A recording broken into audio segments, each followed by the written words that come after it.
महाराष्ट्र, मी माधवी देसाई. या बुलेटिनमध्ये आपलं स्वागत. बुलेटिनची सुरुवात करूयात एका महत्त्वाच्या बातमीपासून.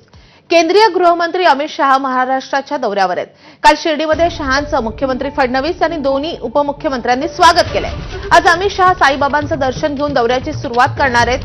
अमित शहा यांच्या दौऱ्याच्या पार्श्वभूमीवर साई मंदिरामध्ये कडेकोट पोलीस बंदोबस्त ठेवण्यात आलाय.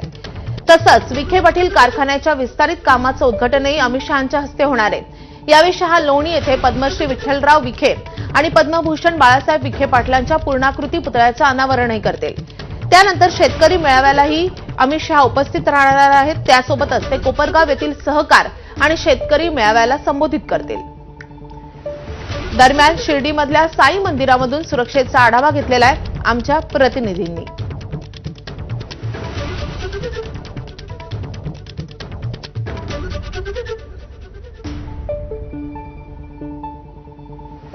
अकरा वाजता केंद्रीय गृह तथा सहकार मंत्री हे शिर्डी साईबाबांच्या दर्शनाला येणार आहेत आणि त्या पार्श्वभूमीवर आपण जर पाहिलं तर कडेकोट अशी सुरक्षा व्यवस्था शिर्डी साई मंदिर परिसरात ठेवण्यात आली आहे.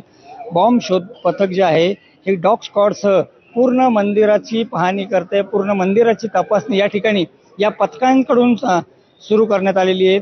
या पथकामध्ये 2 डॉग सुद्धा सहभागी आहेत. त्याचबरोबर बॉम्ब शोध पथक असेल किंवा ही सगळी टीम या ठिकाणी सकाळपासूनच मंदिर परिसरातील प्रत्येक ठिकाणची कसून तपासणी करते. त्यामुळे अमित शहा ज्यावेळेस या ठिकाणी येतील त्यापूर्वीच पूर्ण मंदिराची तपासणी केली जाईल आणि मंदिर परिसरात देखील कडेकोट असा पोलीस बंदोबस्त ठेवण्यात आलेला आहे. त्यामुळे साधारणतः 11 वाजेच्या दरम्यान अमित शहा हे साई मंदिरात पोहोचतील आणि त्या ठिकाणी त्यांच्या हस्ते पाद्यपूजा आणि शिर्डी माझे पंढरपूर ही आरती होईल आणि त्यानंतर दर्शन घेऊन अमित शहा मुख्यमंत्री आणि दोन्ही उपमुख्यमंत्री हे शिर्डीतून लोणीकडे रवाना होतील.